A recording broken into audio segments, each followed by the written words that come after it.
Morning, everyone. We'll call the Agricultural Committee to order. The first thing on the agenda is we need approval of the minutes from February. No? What, you want to do roll? You don't put roll call. You gotta put roll call. Allen, Allen present. Brown, Here. Frost, Here. Opie, Leonard Here. Sanchez. Shepro. Kenyon. Now we need a motion to approve the minutes. Leonard, so moves. Leonard moves. On second. Alan seconds. Is there discussion on this? We're ready to vote. Brown, Yes. Frost, Yes. Opie, Leonard, Yes. Sanchez, Yes. Allen. Allen, aye. Kenyon. The minutes are now approved. Is there anybody with online public comment? Okay, there is no public comment. So we'll hear from Steve Arnold from the Kane County Farm Bureau. Good morning. For those members of the committee who are here this morning, I've distributed a March issue of our Kane County Farmer member publication. Getting back to normal slowly. One of the events that we did in February that's reported in that publication, we did our 20th annual shopping spree for local food pantries, and we're very appreciative of the fact that Senator Villa and Representative Hernandez participated in that event at the Jewel in Batavia. Between them, they raised about $3,000 or gathered about $3,000 in groceries for the Elbert and Countryside Food Pantry and the Marie Wilkinson Food Pantry in Aurora, respectively. Like many things during COVID, that was one of these activities that we put out there, not knowing whether or not we would have to rescind the invitation at the last minute, but we were able to proceed with that event. We did not do much publicity in advance to try to keep the crowd down. But again, it was our 20th year, and we were really happy to be able to do that, to raise some hunger awareness and to put some food on the shelves of some of our local food pantries. I've also given the committee members who are present this morning a flyer about our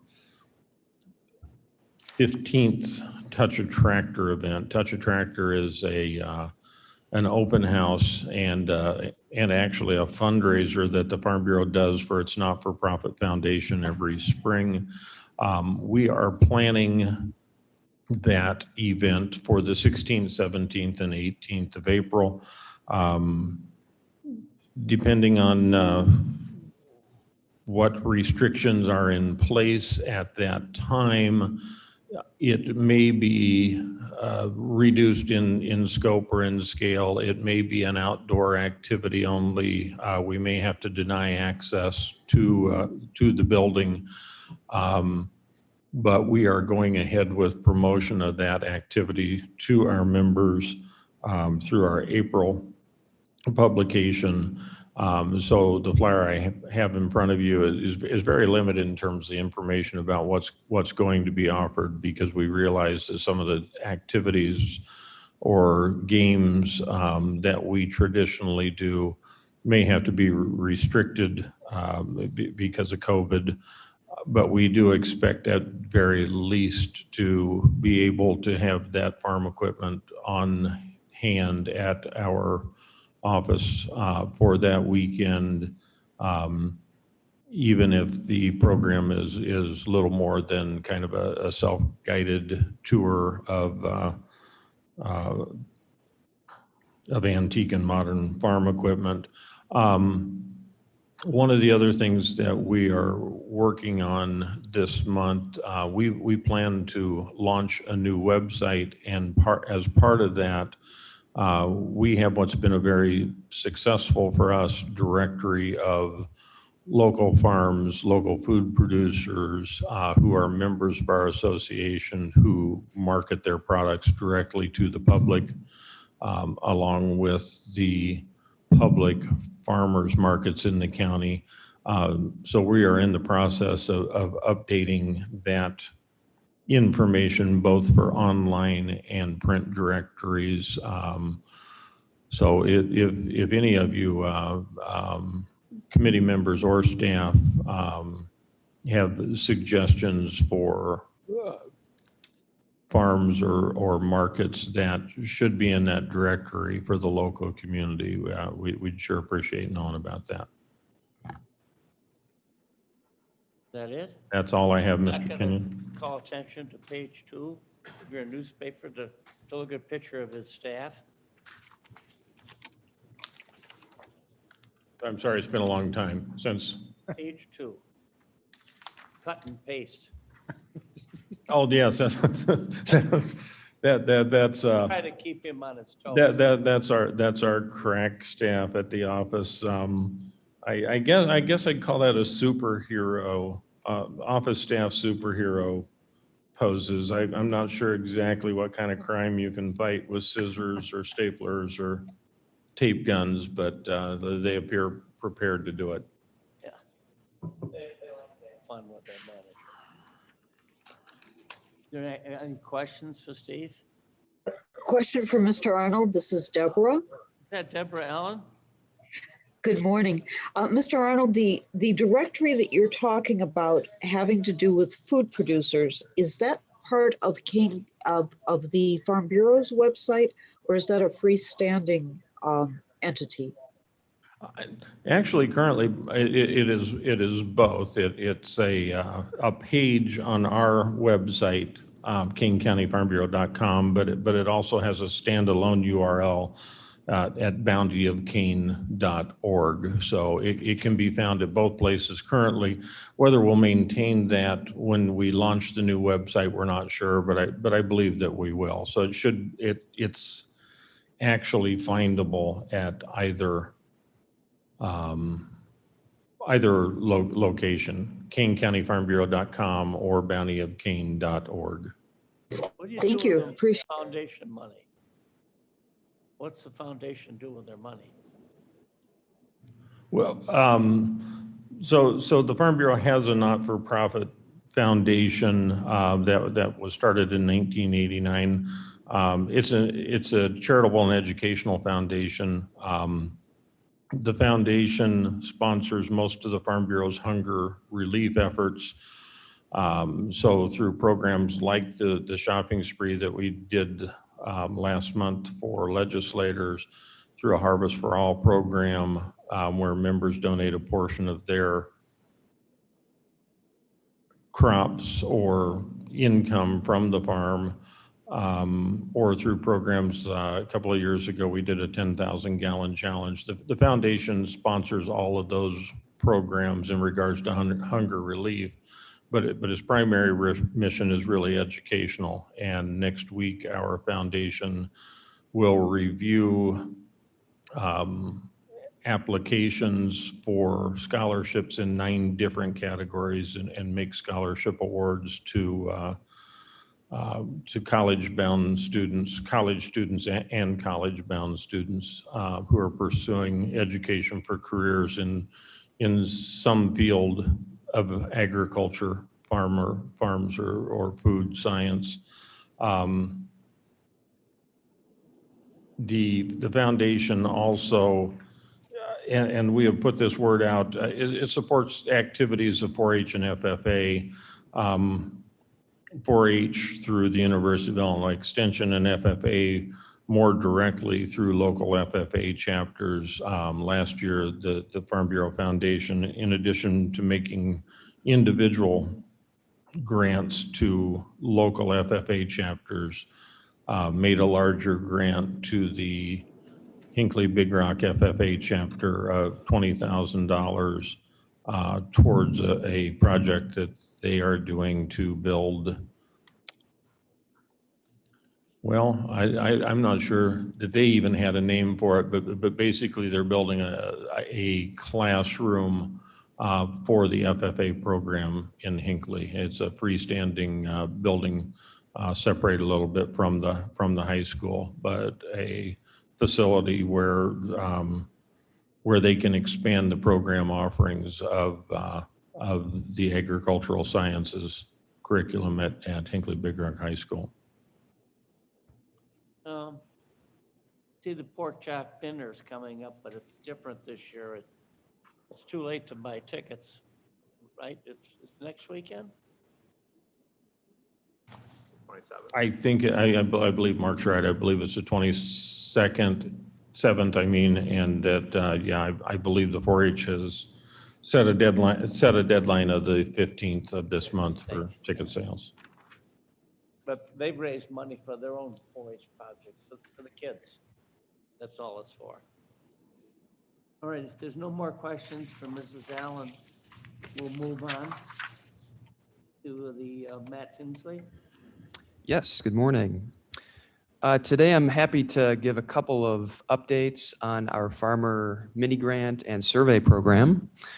We also have a resolution before the committee that will approve a third round of funding for the next group of applications that we received. We followed the committee's direction from the last meeting in which you provided the consensus to pursue a third round, and we were happy to get 7 new additional applications for that mini grant and survey program. So you can go next. Just to summarize the progress so far, so we started the first round and we received 6 survey and mini grant applications. And we knew that there were certainly a lot more farmers that we hadn't reached yet, so we wanted to continue our outreach, and we kind of stepped up those efforts during the second round. And so we were able to receive 12 additional survey and mini grant applications, as well as 2 surveys that just didn't include the grant applications. And then again, with the third round, we just finished receiving 7 additional applications. So in total, we have 25 mini grant applications submitted, as well as 27 surveys.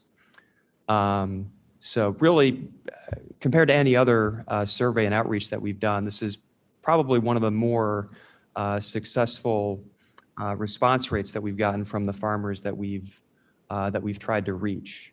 And again, the first and second rounds have been approved by the county board to receive $1,000 grants. And so the resolution today is going to consider options for funding the third round of grantees. So you can move ahead.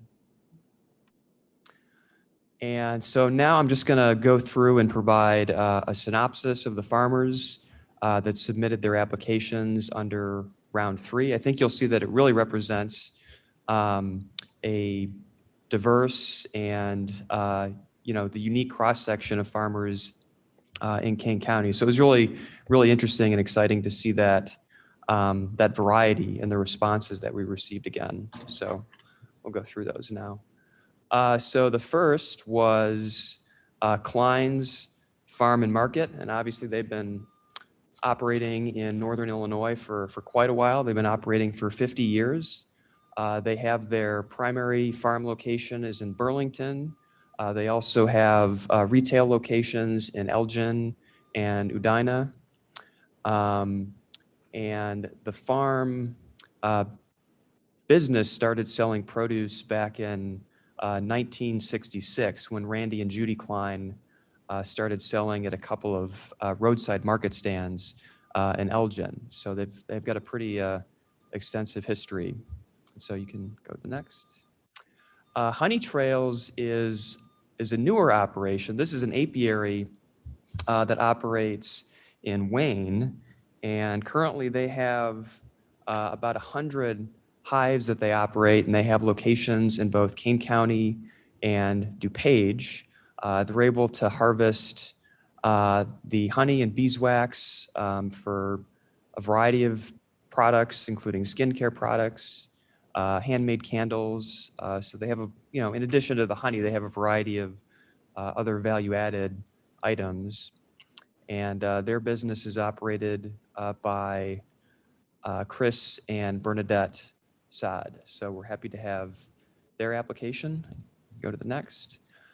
Spring Bluff Nursery the business has been operating since 1979, but the farm operation has been a working family farm for 6 generations. So they've been operating for over 160 years.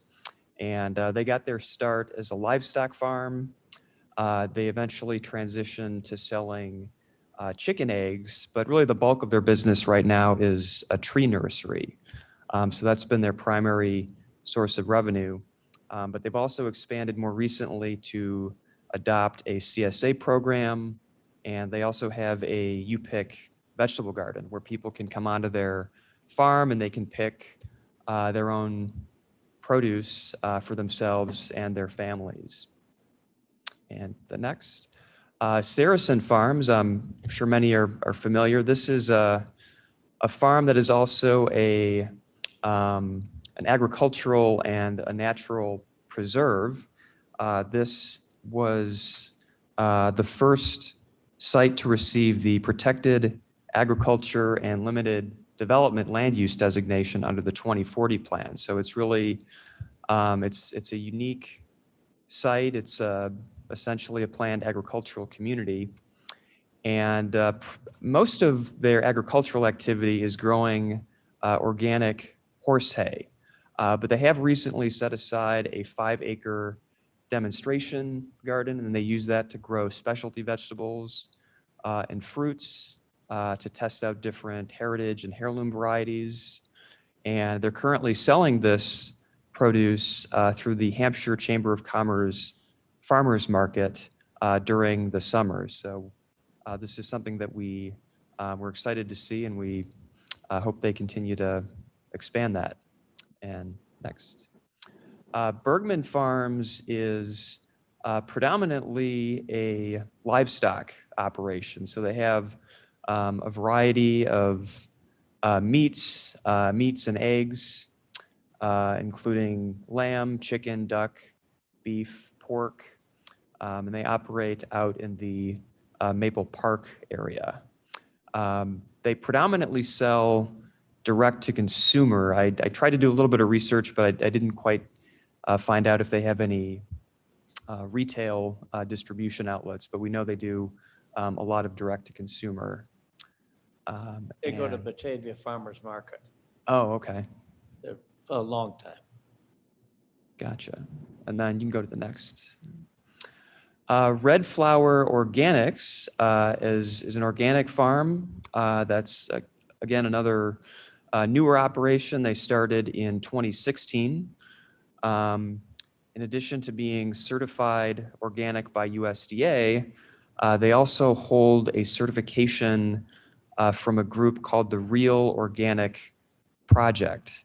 And from what research I was able to do, they supposedly have a higher standard of certification than USDA. So they really pride themselves on having a sustainable operation and organic production across all of their different lines of crops. And you can go to the next.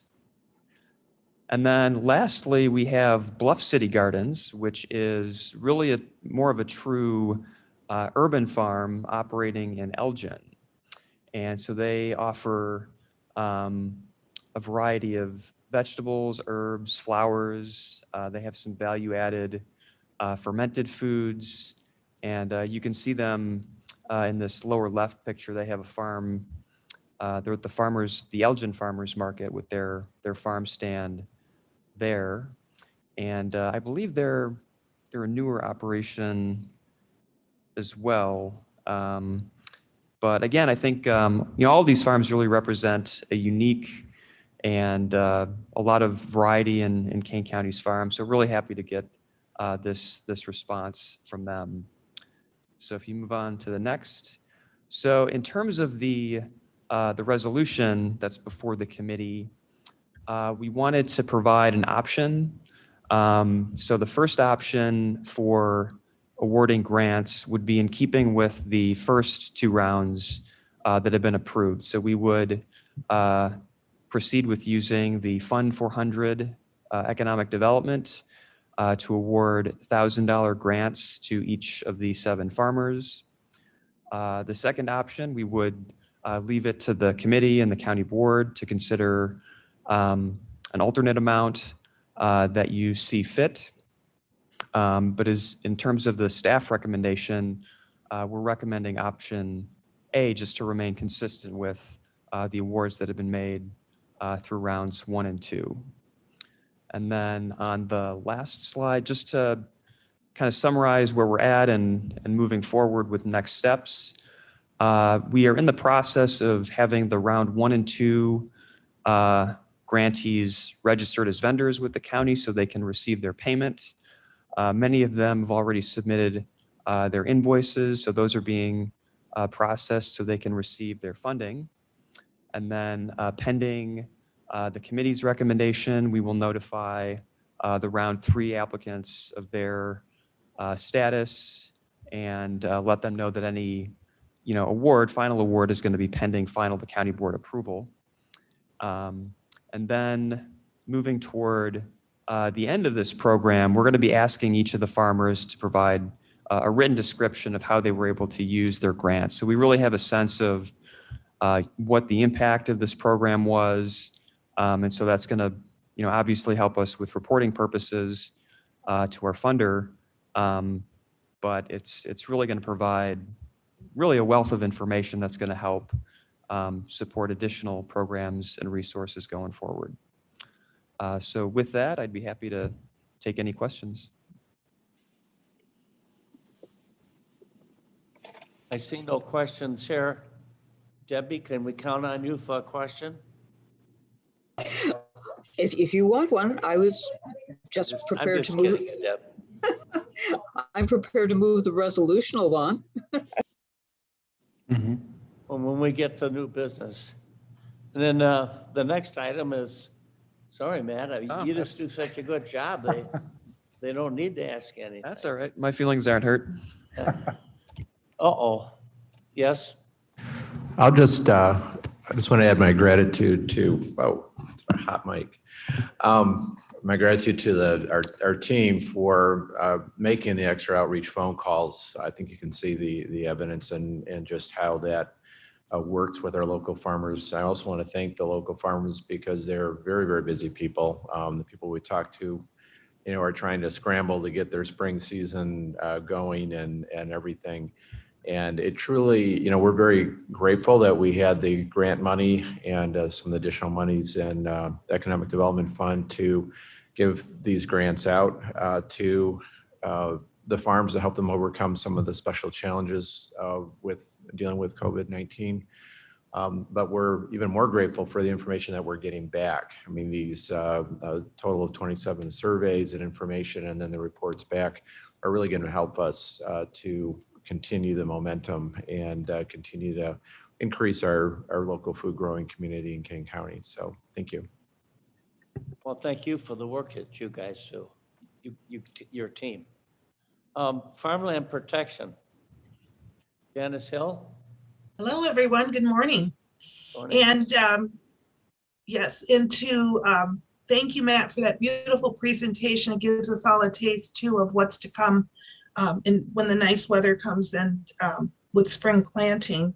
And I did take a look, and Growing for Kane, the ordinance that authorized us to move into this direction of looking at local foods, and was approved in August of 2013. And that's 8 years ago. Pretty soon we'll be celebrating an 8-year anniversary of the companion program to the Kane County Farmland Protection Program. So just to give you an idea of how long we've been doing this local foods work already, has been 8 years, which is amazing.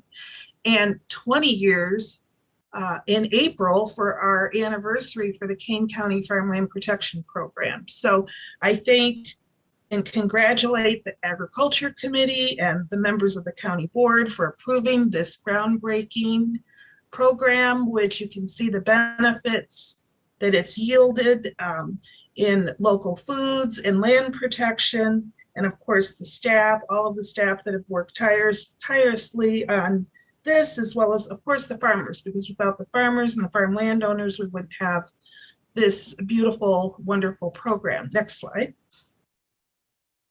Okay, and the stage was set at the time the program was created, and it continues to be set because the required components to be able to do this are a program where a county or an entity is managing water and water resources and evaluating those. You must have prime soils, and you have to have willing landowners because it's a voluntary program. And you have to have a county board commitment, and you must have federal investment in order to be able to have these matching dollars that come from the federal government. And every year we have to demonstrate this. In fact, right now the staff is preparing our annual application for federal funds, and we have to show this documentation. So you can see these maps that we have here that we've had over the years, our prime farmland soils map, and you can see how much of the county contains these wonderful prime soils and soils of statewide significance. And then you have the overlay of our protected farms right now outlined in the black outline over those, and just all of them have these wonderful soils. And then when you look to the map at the right, we have our aquifer sensitivity map. So we know that many of our areas, we have significant water resources that need protection, and that's been on our radar for quite some time. Next slide. And so already the map to the right is out of date, but because we are actually working on this as we speak, Tim Mesher, our GIS planner and mapper, is working on updating this as we prepare our submittal for Monday's deadline for federal funding. But I wanted to use this map to show you just how quickly we work to get these updated. We have new farms that we're proposing for funding. We actually have 3 that are under review by the federal staff for funding that have been approved, but they're in various levels of review from the last couple of years, and 1 that we're submitting for this year for a total of 360 acres that are under review by the federal government. We hope to close in the next couple of years, depending on how long the federal government takes. Now, they've been working hard to improve the speed of their review and approval. So we're hoping to see that. Additionally, you may remember that we have received the RCPP funding, so we'll be able to double our efforts in terms of more farms being approved. And so we have representation in those 4 farms from Caneville Township, Virgil, and Campton. And so we're really able to spread out a little bit and have more farms closed throughout the county. And you can see the total financial commitment, which is increased now over $31 million. And thank you from the bottom of my heart, because this would never have been able to be accomplished without the Kane County Board's commitment to farmland protection, protecting these fine soils and these farms, and the match that we've received from the federal government. Next slide. But where are we today?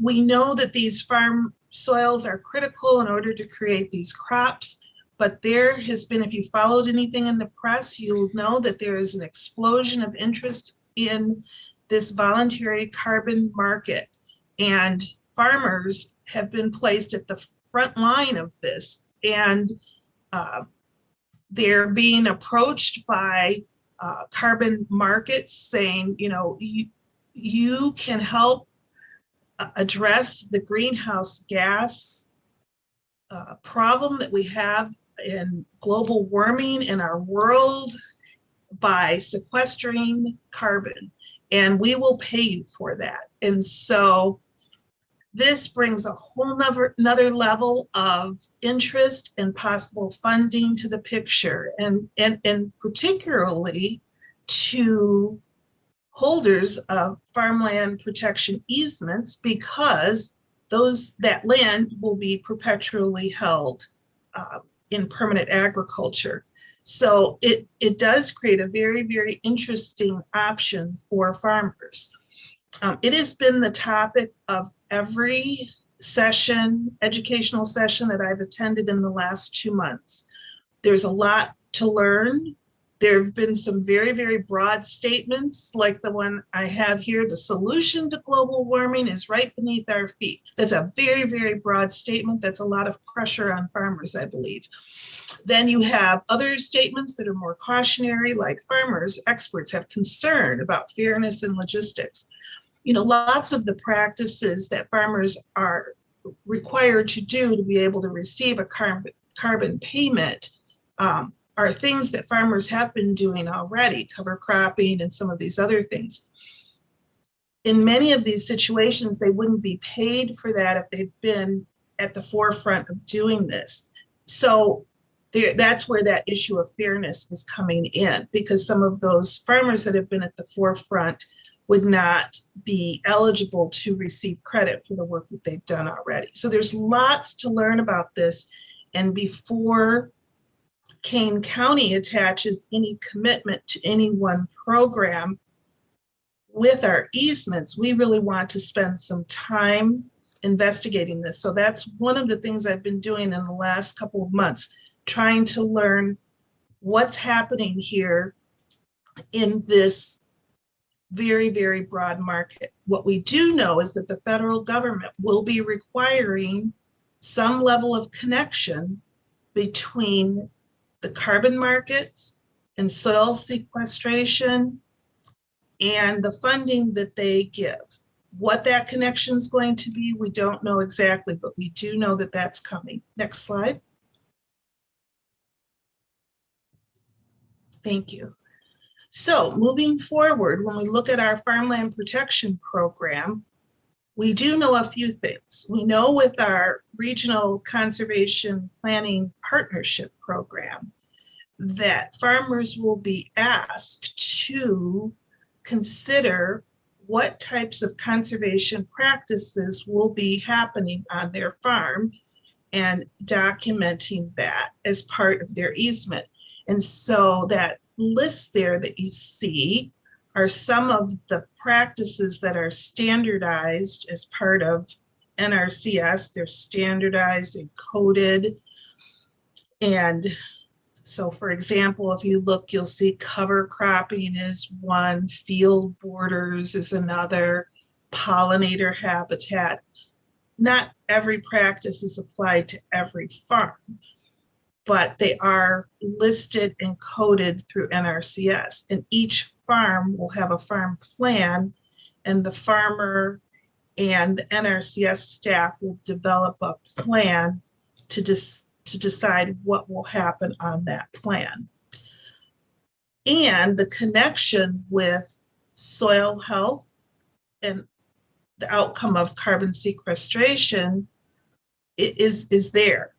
So my question then is, shouldn't the farmer, as well as the community, be getting some level of credit for this, especially since we are a program and we have an interest in this? Of course, certainly any farmer right now can go ahead and make that kind of connection with the private voluntary carbon market if he chooses.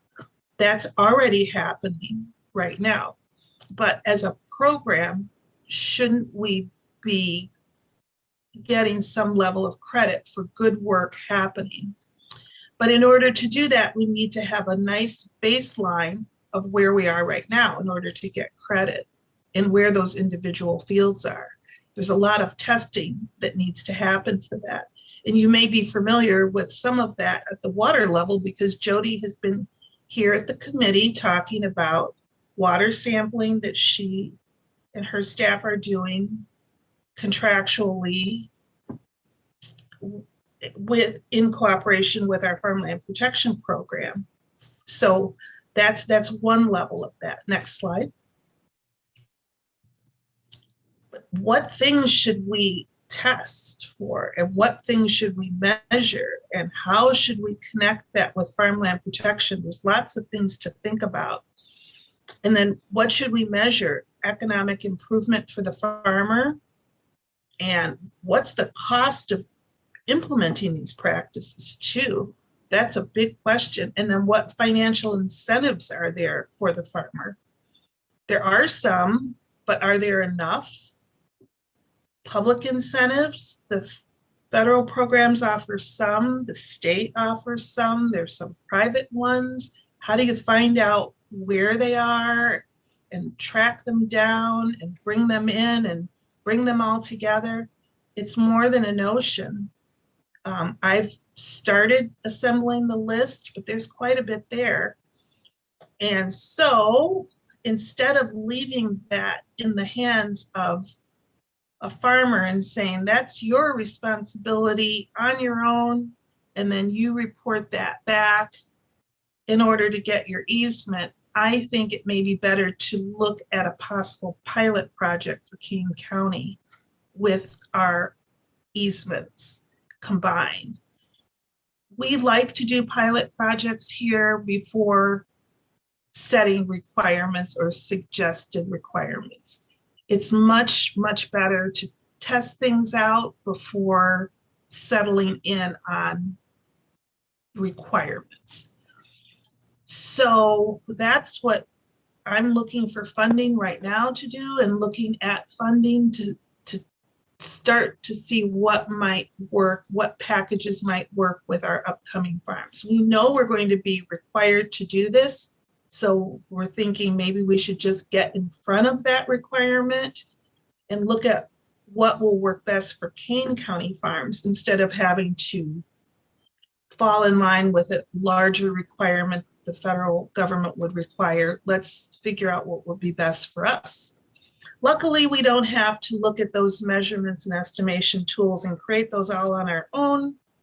Many of them are already set for us. Of course, we already have the Illinois Nutrient Loss Reduction Strategy. That's the report on the left.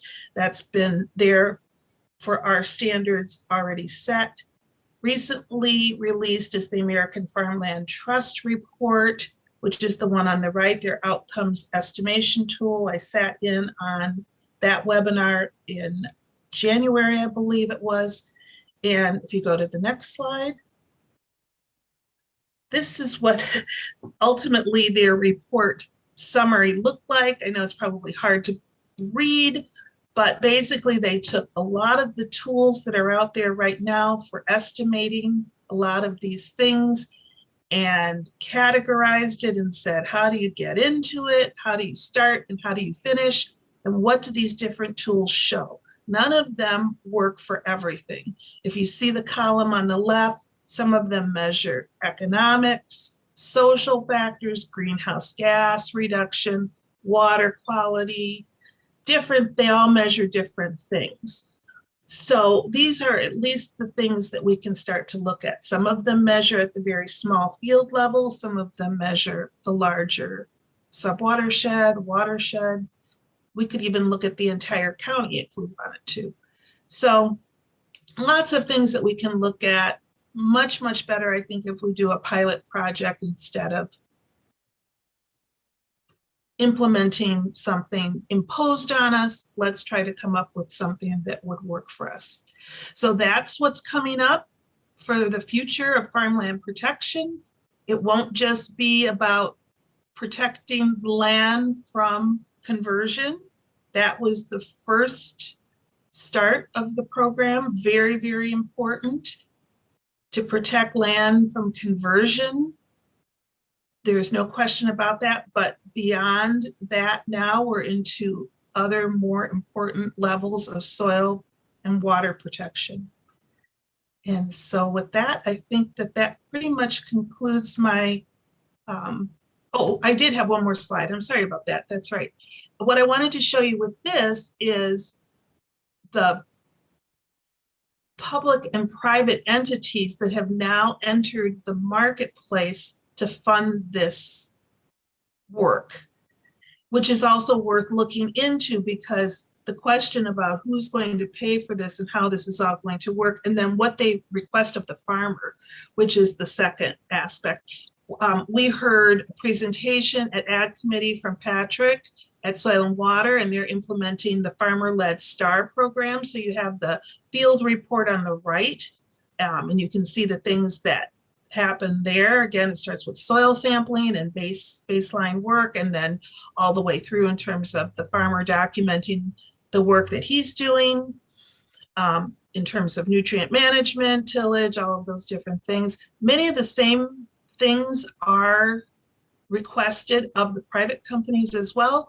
It's just a question of how they pay and other things. And it's really important for farmers to know what their options are. And so these are the things we want to help, because I've sat in on a few sessions and each of them have their different ways of paying and their different commitment levels. Some are 1-year commitments, some are multi-year commitments, some pay in cash, some pay in other forms, some require you to participate over a period of time and buy their products. There's lots of different levels of commitment, and so lots to learn. So we want to be a resource for our farm community, as well as specifically the farmland protection farms in particular, but for all farms in Kane County before entering into this shifting field, because it seems like many, many people are entering this, many entities, private sector, and offering lots of different things. And you have to be, very careful before you sign up, I think. So I think that might be my last slide. Yes, other than congratulations to everyone on 20 years of success, and really looking forward to the upcoming years, broadening our funding, broadening our ability to be able to protect farms and keep them viable in Kane County. So with that, I'm willing to answer any questions, and then we have the resolution of support that would go on to the county board acknowledging the anniversary moving forward. Mr. Leonard has a question. Thank you, Mr. Chairman. Ms. Hill, I wanted to ask a question or two and make a comment on your presentation. First of all, thank you very much. I thought it was great. My first comment would be, I have been on the Riverboat Funding Committee for a number of years. And as you know, we receive numerous, maybe as many as 50 requests every year. There are usually 4 to 6 people on that committee, where I'm on the committee and I'm on this committee also. I understand your presentation. And what I'm asking is, anybody that might be on that Riverboat Committee before we make allocations this next year, if you could possibly, and I know this would be a bit of a burden to do, but if you could possibly make a 15-minute call to the other 3 or 4 members on the Riverboat Grant Committee, I think it would really help to make sure that we continue to allocate as much money as we can to the farmland preservation program. Essentially, what I'd like you to do is let them know that over this period of time, the $31 million that has been given to farmland protection and preservation, 60%, actually 61% of that money has come from the federal government, and we have contributed the county about 39%. And so you talk about matching funds all the time, and I agree with that. That is a big incentive for us to give additional money. But I think also too, if they realize the total amount of monies that have been received and how high the percentage really is, it's better than 50-50. That would be a plus. Sure, absolutely. Yeah. Yeah, I'm happy to reach out to individual members and share the presentation and other information as well about moving forward. And and before we get into the actual application process, because once that starts, it is very hard to talk about all of the detail. Yes, I agree. Well, thank you very much. And I'm sure our chairman, Mr. Kenyon, would be happy to supply the names of the other Riverboat Committee people to you so you can contact them if you wouldn't mind. Sure. The only last point I wanted to make was at the end of your presentation, you were talking about the public and private entities and the incentives for them to donate money. Would there be any consideration for a matching fund stimulus for them to give more money on top of what they give by presenting a matching fund through Kane County on that? Absolutely. And I am preparing, well, there are several levels of that. And because the Ad Committee and Riverboat Committee have directed me to continue to fundraise for this with private and other funds, that is part of this moving forward. So I am pursuing that. And so I am pursuing philanthropic funding for this pilot study that I'm referring to. And I'm in the process of that right now. It's very early, so I can't give you a total thumbs up on it, but it is looking good in terms of discussions with the funder there. The second level, in terms of bringing in those private dollars as the second layer, absolutely. That's part of the investigation that comes second in terms of helping farmers navigate which level of those carbon markets are best suited for their farm to help bring in funding, and not just private, but public dollars. And I'll give you the example when we move into the RCPP farms next coming up, there are also reserve dollars, public dollars, federal dollars, which are called EQIP dollars, to do things like cover crops and other conservation cropping methods that are reserved for our farms, which will be great to do some of these things. Now, the question will be, and part of what I want to study within this is how much of this money covers the true cost of doing this, and how much improvement, soil improvement and other improvements do we really get, and how much time does it cost the farmer? There's still all of that level of analysis that has to be done, and paying for that is, you know, there's a cost involved, right? And so that's what I'm hoping the grant funds also help cover that cost as well. Same as the water sampling that Jody and her team are doing. All of those things cost money, and there's a question of then what layer of cost does that layer on top of our easements overall? Because in the end, we know that that cost of doing all these things will layer a cost on top of our easements in the end. And so what is that true cost? And then how much of the private sector and other investors will be able to pay for what portion of that? So yes, to the answer to your question, that's all in the works. Thank you. Mr. Caius has got a question or a comment, whatever. Yeah, this is all, Take so your mask off so I can hear you. I think I'm safe. Yeah. Got my second shot the other day too. The, yeah, all very interesting. When you're like your next to the last slide had all of the organizations that are contributing money or potentially contributing money. What kind of what's the sum total? How much are they coughing up for this stuff? Is this just a seed money so far? Just really a small amount, hundreds of thousands, or is it? No, they pay. If you farm right now, you can contract with these companies right now. Many of them are working right now with Kane County farmers. They pay anywhere between $25 and $40 an acre, depending on the company. and the practice and where you're at in terms of operations and what practices you're going to do. The question is, what do they require of you and moving forward? The other challenge is right now, if you have already done things like cover cropping and other things, many of them don't pay you for what you've done in the past, which is it's almost like you're better off if you haven't done anything, which is kind of unfair. So if you've done lots of conservation work in the past, if it's cover cropping or lower till or any of the things that they buy and sell on the market, then, and some will give credit back to 2 years if you have good records, which is the other thing that's so important with all of this, right? Is record keeping.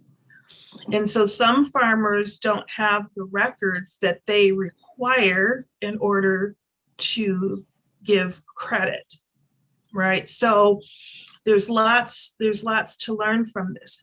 In addition, the federal government may be entering into this marketplace as well. So you have these private companies, you have the not-for-profits, you have some people that are doing it just for goodwill, like so for example, the farmer-led, you have the nutrient companies, you have Bayer that has entered into the market. Lots of people entering in, but I would say generally speaking, about $25 to $40 an acre. But then if you can layer some of the other programs on top, because you have the Illinois program, the spring cover crop program, and I think they pay $15 an acre, and you layer another program, that's how you can start to bring your total cost down. And then if you start reducing your nutrients because you're doing very targeted nutrients, which is another strategy, right? And then that's how you bring your overall cost down. And that's how it seems to be working for lots of farmers best. Do these, in Packaging total funds that are contributed, are we talking tens of millions of dollars, hundreds of millions of dollars, or? direct to the farmer. So it's direct. No, I to meant the not just to the farmer, but like how much does Bayer have set aside for this, or any of the Oh, it others? seems to be a lot of money, right? It seems to be endless amount of money because all of these major corporations are trying to reach their consumers as well as their corporate stakeholders of all types, right? They're to Investors. show that they're reducing their carbon footprint. I like the sound, Right. I like the sound of And endless, that is endless money. correct. And they're willing to spend that money. And I will say, this is not just reflective in the soil category, but this is reflected in the local foods category as well. And we can talk about that another time. I have a great presentation that was done by an ag economics professor from Purdue that talks about the local foods market, or the foods market in general, and how, especially during COVID, but all the changes that have happened because of all of this as well. It influences everything, and how companies are, how corporations, global and US, are adjusting their practices. And this all happens to fall right in the agriculture and food sectors. In so many ways, it falls and it affects even when it comes to delivery practices. And so all of these things can be a source of funding, but they do require adjustments, but adjustments are happening anyway. So if it can be monetized, I think it's a great financial source. But they're at the same time, farmer organizations are cautioning farmers to say, before you sign on the dotted line, take a look at the fine print. And I think that's very wise, because there's a caveat with each, right? And so for us as a program, we want to bring the cooperative benefit because we have a group of farms and we have lots of acres that we represent. And we want to have the best scenario. And I think a lot of what I've learned most importantly is to start with good baseline, to know where we are and to know how to collect the data the best way. And also know what's important to measure, right? Because that's a lot of it. The other question, one that I found that was very, very interesting is, and the federal government is requiring this with the applications, has to do with broadband, and not just broadband like you would have for your home, but broadband on the tractors and equipment to measure the level of nutrient for all the equipment that's required for measuring nutrients, and which is a whole layer of sophistication that I don't really even have the answer for yet. I have to talk to the companies, but do all of the fields in Kane County have that level of broadband reach for what's required? Because there's lots of monitoring that's involved, right? So I don't know the answer to that. There's lots do all the farmers have access to that equipment, and on and on. I mean, it's one thing to know that it exists, but chances are no, because all of that's very, very expensive. So technology is there. There's a lot of technology available, but does everyone have access to that? No, probably not. So, and a lot of research and work has been done with larger farms and larger corn and soybean farms. But what happens when you're talking about your local food farms, like the ones that Matt just highlighted? The Illinois Specialty Crop Conference did offer some sessions for those farmers, but how do we begin to bring them into the fold and make sure that their soil and water programs are comparable and that they have the comparable offerings? That's all needing to be done work too. So there's so much work that needs to happen, but it's very exciting because I can envision this work being the next 20 years worth of work, right? So, but I must say, again, congratulations to the committee, to the board. I'm in very many places where our program is highlighted and the work that we've done over the 20 years. And it's so wonderful to be where we are as opposed to not having had a program and having to scramble at this point. I'm so glad we're not a county that has to scramble to create a program and start from the ground up. I'm so glad we're not in that point.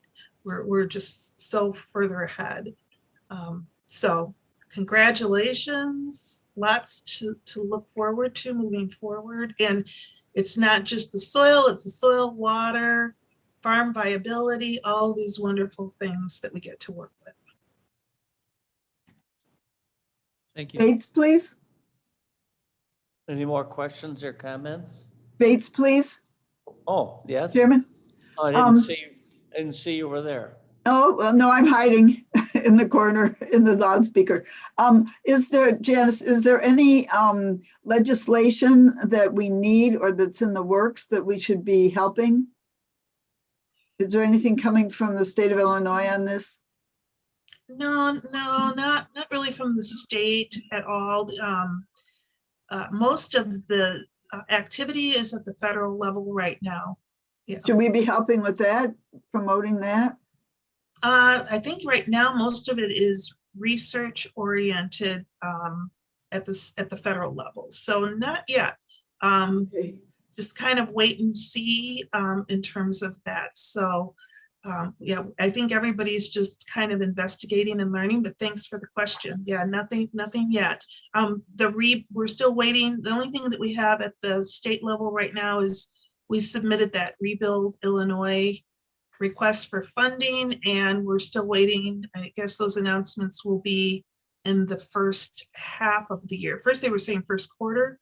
Now they're saying first half. So I'm still keeping my fingers crossed on that. I don't know if we have a competitive proposal. I know that there's lots of, there are lots of requests for economic development funds, but we had a request for $500,000 toward farmland protection funds. Well, let us know. Thanks. Absolutely. Thank you. Thank you. Are there any more questions? Mr. Chairman, this is Deborah. Oh, thank you. I thought you'd fallen asleep, Deborah. Just wanted to say that our program has been handheld and moved along by Janice Hill through these 20 years. And that it has been, we've just had lots of opportunities to be proud of it. I think when this started, someone is showing up at a farmer's doorstep and saying, "Hi, I'm the government and I'm here to help you." And that's usually not something that's well received, but Janice has managed to bring our agricultural community into this program that we're so proud of, and we're all linked arms and making the world a better place, starting right here and starting with Janice sitting in her office,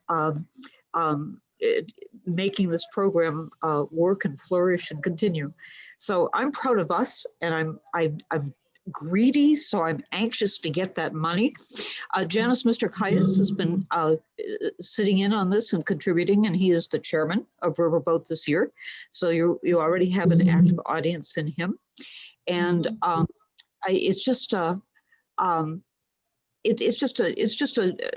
we don't get these golden moments all that often. So I'm grateful for, and I'm grateful for the money. And thank you, Janice, for the hard work. Thanks, Mr. Chairman. Thank you so much. Thank you. Deborah has been with us since the beginning and a solid supporter of making things better in Kane County. Mr. Chairman, if I can butt in again, when I was first running and going door to door, I had people who say, "We hear about this program and we're going to give a whole lot of money to these farmers, and then these farmers are going to go and sell their land to Walgreens, and so why should we be giving them money like that?" So I had reason to read the resolutions, the underlying documents right from the beginning, and you can't build a Walgreens. Any objection you have to something that happens, any objection that a citizen has to what farmers are doing with their farmland protection land, is any citizen can go to a court and say this is not appropriate, and the court will look at the documents and agree with them. It is an unending circle of preservation of our land and our air and our water, and it's just all the right stuff, all the stuff we promote. Thank you. We'll move on to new business. We have a couple resolutions. First is authorize the third round of grant distributions to the approved applicants. So somebody like to make that? Leonard so moves. Sanchez seconds. Leonard moves, Sanchez seconds. Is there discussion? I do have one question. Okay. Man, I forgot to ask you. I don't remember seeing it in any of the other applications in your presentations, but are any of them using biodynamic agricultural practices that you're aware of? I'm not aware specifically that any are. Okay. It wasn't a question that we addressed specifically. Yeah. Okay. Thank you. Mr. Van Kerkhoff has got an answer.